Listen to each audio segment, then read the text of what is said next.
Hello everyone and welcome to our channel. In this video, we will guide you through a step-by-step process on how to fix Roblox widescreen on Windows 11. First, right-click on the Roblox shortcut or executable file and select Show More Options from the drop-down menu. Next, click on Properties. In the Properties windows, navigate to the Compatibility tab. Click on the Run Compatibility Troubleshooter button to let Windows automatically detect any compatibility issues with Roblox.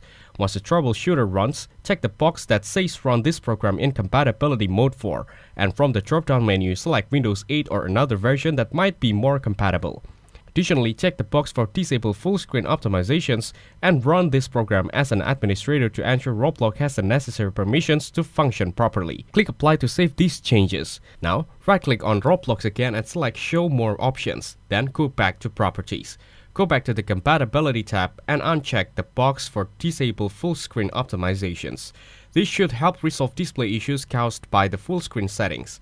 Click OK to save your changes. After making these adjustments, go ahead and open the Start menu, then click on Restart to restart your PC.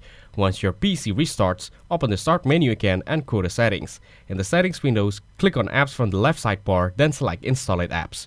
Search for Roblox in the search bar and click on it to uninstall the app. Once uninstall it, go ahead and reinstall Roblox from the official website or the Microsoft Store.